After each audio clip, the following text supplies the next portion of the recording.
The skies darkened over New Seattle as the massive ships descended. Commander Astria Blackwood stood on the roof of the Pentagon II, her eyes fixed on the looming threat. "Holy shit," she exclaimed, her grip tightening on the railing. "They're actually here." For years, humanity had prepared for this moment. The Global Defense Network, a web of satellites and ground-based weapons, stood ready. As the alien vessels breached the atmosphere, the network sprang to life. Laser arrays lit up the sky, their beams striking the invaders' hulls. Missiles streaked upwards, leaving trails of white smoke in their wake. For a moment, hope surged through the gathered military leaders. Then, nothing happened. The lasers seemed to dissipate harmlessly against the ship's surfaces. Missiles exploded in brilliant fireballs, yet when the smoke cleared, not a scratch marred the alien vessels. "What the actual fuck?" Lieutenant Caspian Rourke shouted, slamming his fist on the command console. "Those were our best shots." A bone-chilling sound filled the air, a noise that could only be described as laughter, if laughter could curdle blood. It emanated from the ships, echoing across the landscape. Holographic projections flickered to life above every major city. A figure appeared, vaguely humanoid, but with too many limbs and eyes that glowed an unnatural purple. Its voice boomed, dripping with amusement and contempt. "Greetings, pitiful earthlings. I am Grand Executor ZYXLAR of the Nasal Dominion. We've observed your pathetic attempts at defense with great entertainment." The alien's mouth parts twitched in what might have been a smirk. "Your weapons are adorable, like watching a Ravith cub try to fell a Star Eater with its milk teeth." Commander Blackwood's jaw clenched. She'd dedicated her life to Earth's defense, and now this thing was mocking everything they'd built. ZYXLAR continued, "We had expected more from the species that had caused such a stir in the galactic community. Disappointing, really, but fear not. Your planet's resources will serve a greater purpose as part of our empire." The transmission cut off abruptly. In its wake, smaller craft began to deploy from the mother ships. They descended toward major population centers, weapons already warming up. In the Pentagon II's war room, chaos erupted. Generals shouted orders, screens flashed with incoming reports of devastation, and the air grew thick with desperation. Amidst the pandemonium, Dr. Lyra Evenstar, head of xenobiology, burst through the doors. Her eyes were wild, her lab coat askew. "Commander Blackwood," she yelled over the din, "I have an idea. It's crazy, but it might be our only shot." Astria turned, hope and skepticism warring in her expression. "I'm all ears, Doctor, because right now, our best weapons can't even scratch their paint job." Lyra took a deep breath. What if we're thinking about this all wrong? What if the key isn't in our technology, but in something they've never encountered before? "Spit it out, Evenstar," Caspian growled, his patience wearing thin as another report of destruction came in. "Geese," Lyra said, her voice filled with a manic excitement. "We unleash the geese." The room fell silent. Then somebody laughed. It was a sharp, bitter sound that cut through the tension like a knife. "Geese?" Colonel Victor Steelhard boomed. "Have you lost your goddamn mind? Evenstar? We're facing the greatest threat in human history, and you want to throw birds at them?" But Astria held up a hand, silencing the colonel. There was a glint in her eye, the look of someone with nothing left to lose. "No, wait. Let her explain. Because right now, gentlemen, I don't see any of us coming up with better ideas." As Lyra began to outline her insane plan, the sounds of battle raged outside. Little did the invaders know, their laughter was about to be cut short. Earth had secrets up its sleeve, feathered, honking secrets that were about to turn the tide of war.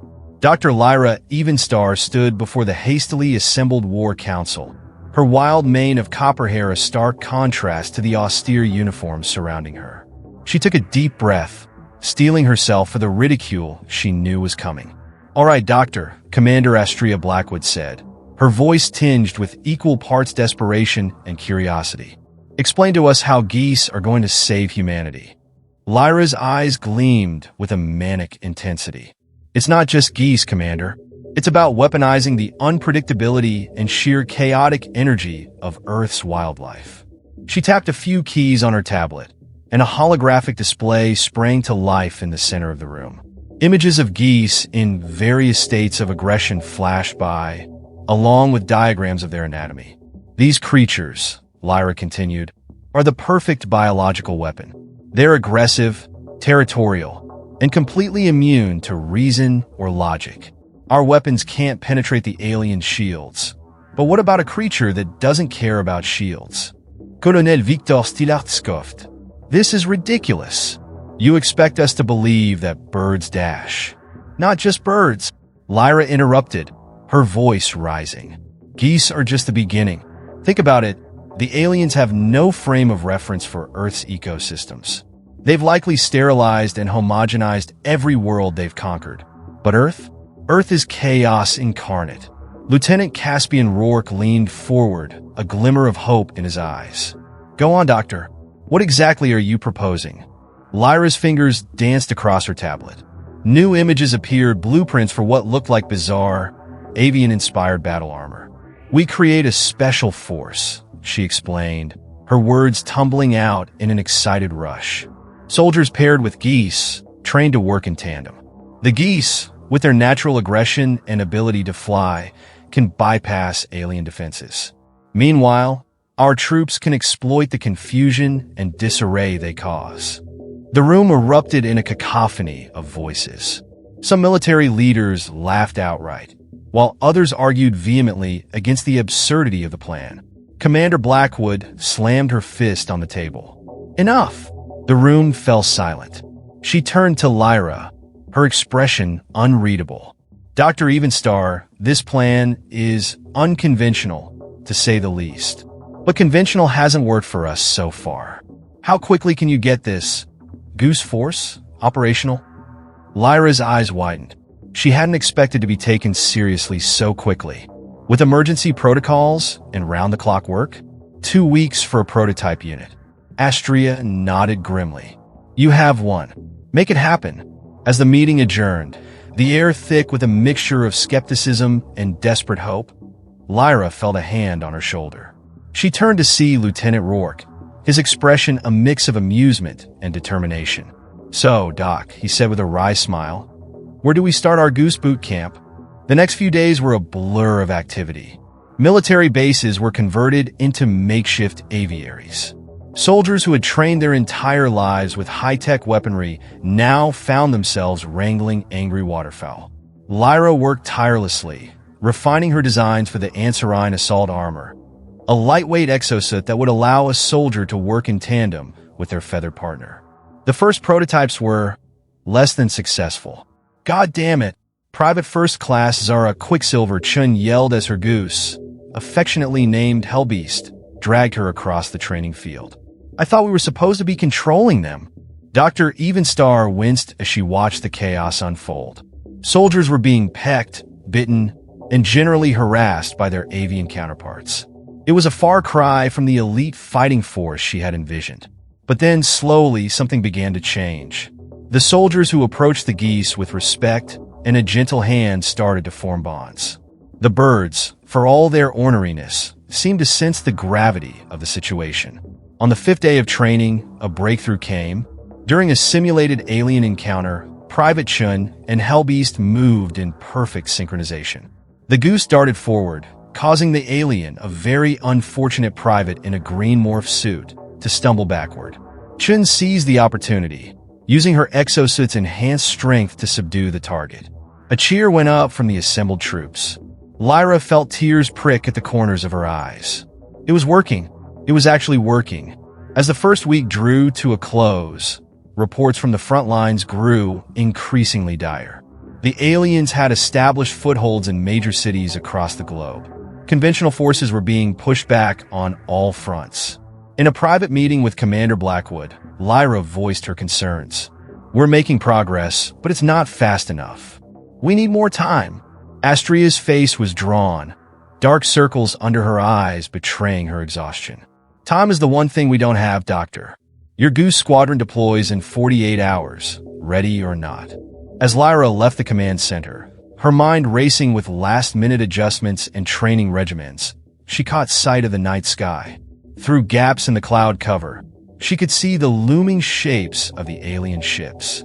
"Hold on," she whispered, to herself, to humanity, to the very earth itself. "The geese are coming." Little did the nasal Dominion know, their laughter was about to turn to bewildered screams. Operation Feathered Fury was about to begin, and the invaders were wholly unprepared for the chaos that was about to be unleashed. The pre-dawn air crackled with tension as the newly formed Anserine Assault Squadron prepared for their first mission. Codenamed Operation Feathered Fury, it was humanity's desperate gambit against the seemingly invincible nasal forces. Private Zura Quicksilver Chin stood at the edge of the impromptu airfield, her exosuit humming softly. Beside her, Hellbeast the Goose ruffled his feathers, sensing the nervous energy around him. "Easy there, you feathered menace," Zara murmured, reaching down to stroke the bird's neck. "Save that aggression for the purple-eyed bastards." Lieutenant Caspian Rourke's voice crackled over the comms. "All right, Goose Squad, this is it. Our target is the alien command post in Central Park. Intel suggests their shields are weakest at dawn. We go in fast, we go in loud, and we show these cosmic clowns what Earth is really made of." A chorus of affirmatives rang out, punctuated by the honking of 24 battle-ready geese. As the first rays of sunlight peeked over the horizon, the squadron took flight. The sight was equal parts awe-inspiring and utterly ridiculous. Trained soldiers soaring through the air, each accompanied by a determined-looking goose. They approached the alien stronghold under the cover of low-hanging clouds. As they drew closer, the magnitude of what they faced became clear. Massive energy shields shimmered around the park, while heavily armed nasal troops patrolled the perimeter. "Remember your training." Dr. Lyra Evenstar's voice came through the comms. She was monitoring the operation from a mobile command center. "Let the geese take point. They'll confuse and disorient. You follow up and strike." With a deep breath, Zara gave the signal. Hellbeast attack. What happened next would go down in the annals of military history as one of the most bizarre and unexpectedly effective assaults ever witnessed. Hellbeast, along with 24 of his avian brethren, dive-bombed toward the alien encampment. The nasal troops, caught completely off guard by this unorthodox attack, could only watch in confusion as a swarm of honking, flapping chaos descended upon them. "What in the name of the cosmic void?" one alien soldier shouted, his multiple eyes widening in disbelief. The geese, true to their nature, showed no fear. They pecked, bit, and wing-slapped anything that moved.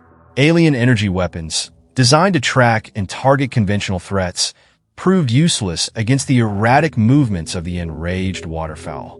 Seizing the moment of confusion, the human soldiers swooped in.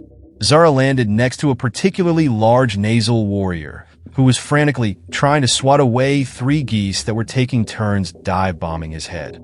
"Hey, ugly," Zara called out. As the alien turned, she delivered a powered-up right hook, sending him sprawling. That's for New Seattle. Across the battlefield, similar scenes played out. Private Nikolai Frostbite Volkov and his goose, Tundra, tag-teamed a group of aliens attempting to man a heavy weapons emplacement. Tundra created a diversion with his aggressive honking and flapping, while Nikolai snuck behind and disabled the weapon. "I can't believe this is working." Corporal Aisha Sandstorm Nasser laughed over the comms as her goose, Sahara, chased a terrified alien officer in circles. But the tide of battle truly turned when they reached the central command structure. The nasal had fortified it heavily, with energy shields that had thus far repelled all conventional attacks. Lieutenant Rourke's voice crackled over the comms. "All right, people, time for the Goose Blitz. On my mark, release the honkers." In perfect synchronization, the entire squadron unleashed their geese directly at the shield generators. The birds, in all their chaotic glory, passed right through the energy barriers as if they weren't there. What followed was a scene of pure pandemonium. Geese ran amok through the alien command center, honking, flapping, and causing general mayhem. Critical systems short-circuited as panicked aliens accidentally fired their weapons inside the delicate structure. Taking advantage of the chaos, the human soldiers breached the now failing defenses. They moved swiftly, neutralizing key targets and securing vital intelligence. As the dust settled and the honking subsided, Zara found herself standing in the heart of the alien command post. Hellbeast waddled up to her, looking immensely pleased with himself. "Commander Blackwood," Zara reported, trying to keep the disbelief out of her voice. "Central Park secure. You're not going to believe this, but it worked. The Geese actually worked." Back at the mobile command center, Dr. Lyra Evenstar let out a whoop of joy, startling the serious-faced military personnel around her.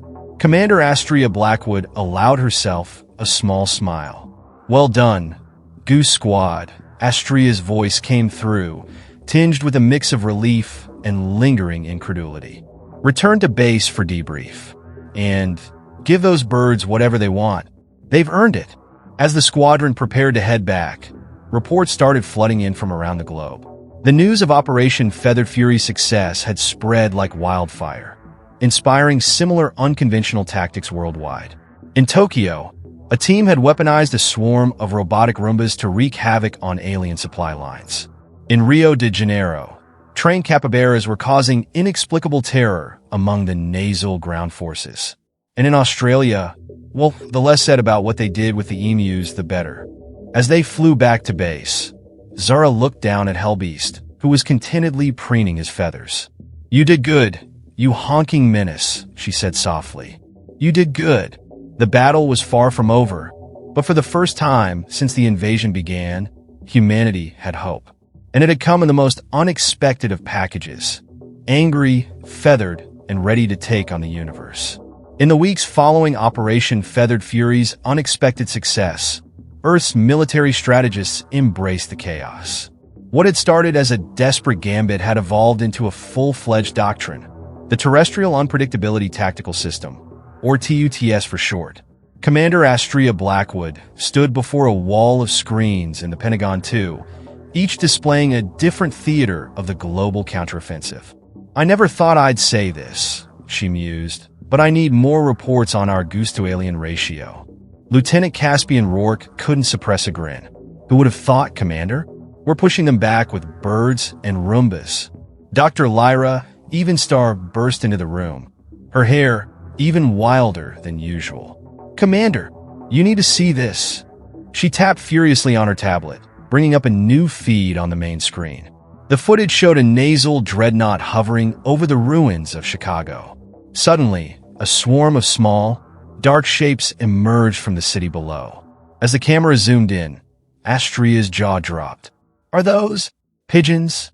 Lyra nodded enthusiastically. The Chicago team weaponized the local pigeon population. They're carrying miniature EMP devices. "Watch!" On screen, the pigeons swarmed the massive ship. Tiny explosions peppered its hull as the EMPs detonated. Sections of the dreadnought went dark, and it began to list to one side. "Holy shit," Caspian breathed. "They're actually bringing it down." Astria turned to Lyra, her eyes gleaming with a mix of disbelief and excitement. "Doctor, I need you to expand the program. Immediately. If pigeons can do this, imagine what we could accomplish with." "Already on it, Commander," Lyra interrupted, pulling up a series of blueprints. "I call this one the Squirrel Infiltrator Unit." As Earth's forces embraced their new unconventional tactics, the nasal found themselves increasingly wrong-footed. Their advanced technology, designed to counter traditional military threats, proved woefully inadequate against the planet's fauna.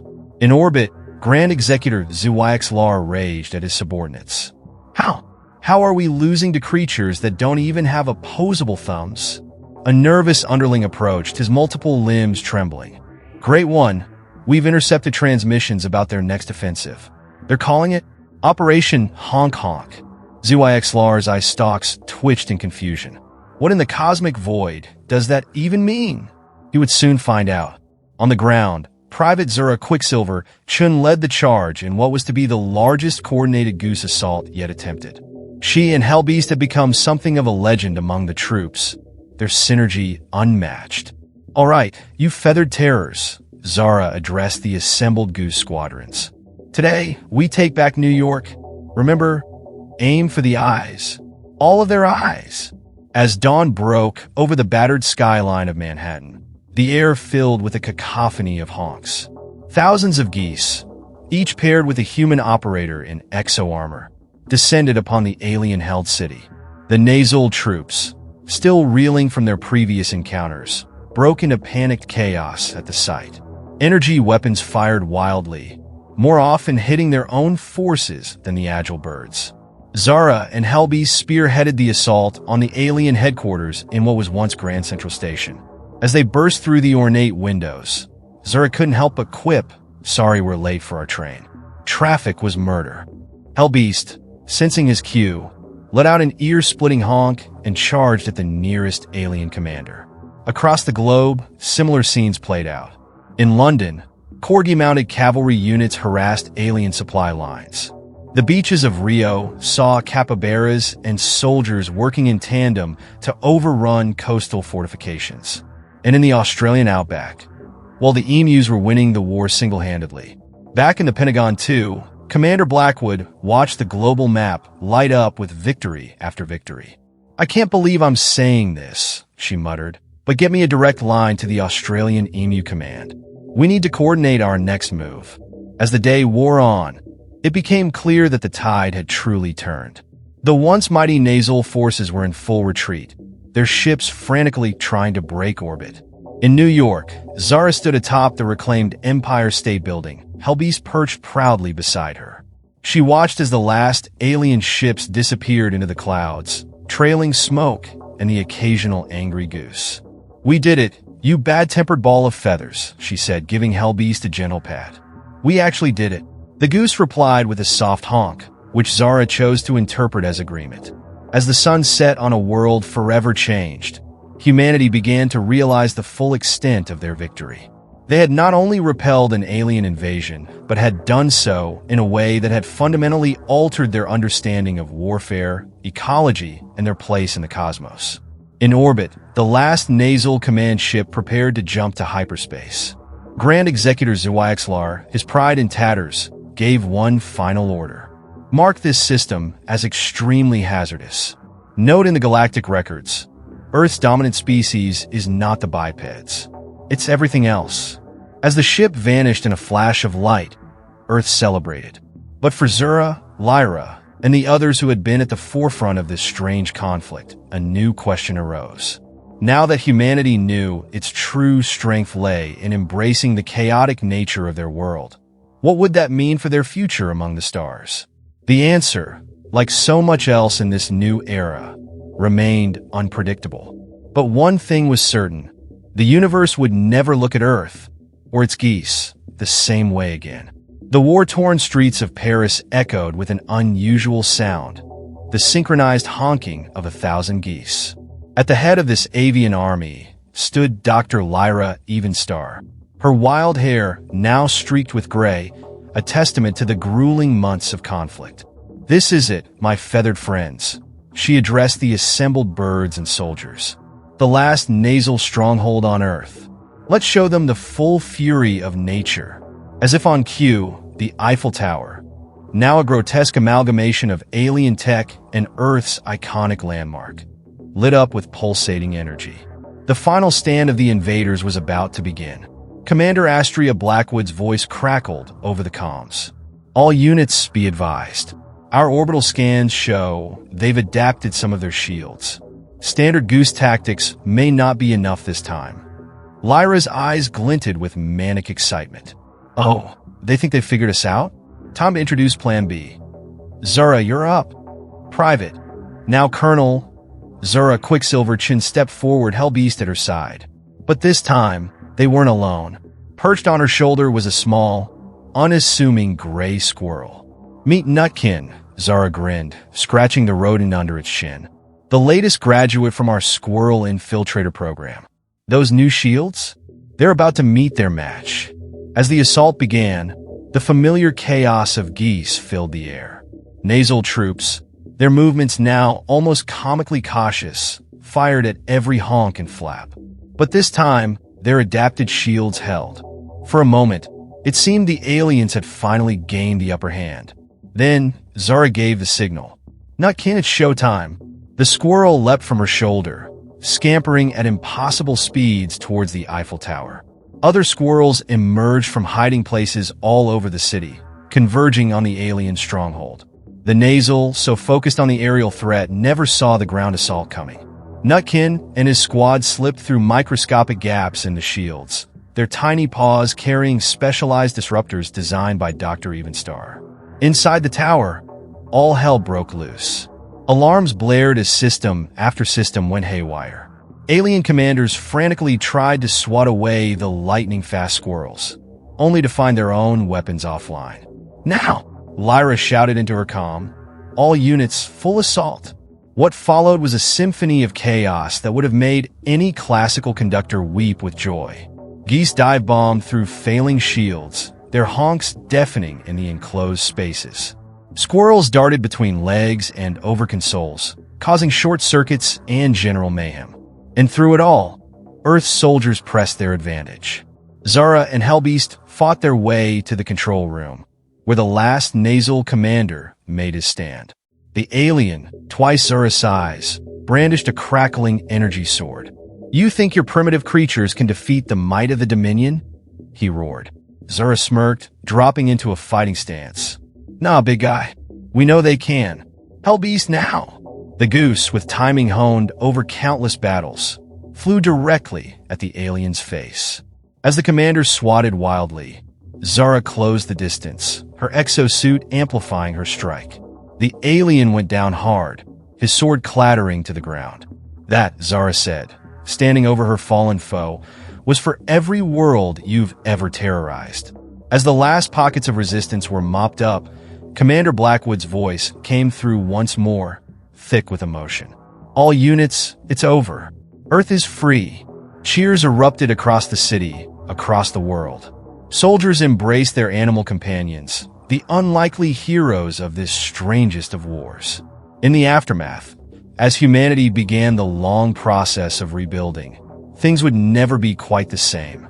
The bond between humans and animals had been forever altered. Parks now featured goose honoring grounds alongside war memorials. Squirrels were given free rein in government buildings, seen as impromptu security consultants. And in the halls of the newly formed Earth Defense Force, a mural depicted the heroes of the war, human and animal side by side. Dr. Lyra Evenstar, now hailed as the savior of humanity, stood before the United Nations, Nutkin perched on her shoulder. We stand at a crossroads, she began, her voice carrying to every corner of the globe. We've proven that Earth's greatest strength lies not in our technology, but in our connection to the natural world around us. As we look to the stars, let us carry this lesson forward. We are not alone in this universe, but we are unique. Our chaos, our unpredictability, our symbiosis with our world, that is our true power. The applause was deafening, punctuated by honks, barks, and chatters from the animal delegates now given places of honor in the assembly. As night fell on a free Earth, Zara stood on her balcony, Hellbeast nestled contentedly at her feet. She looked up at the stars, no longer feeling small or vulnerable. You hear that, universe? She whispered. We're coming, and we're bringing the whole damn zoo with us. In the distance, a chorus of geese honked, as if in agreement. The goose age of humanity had begun, and the galaxy would never be the same.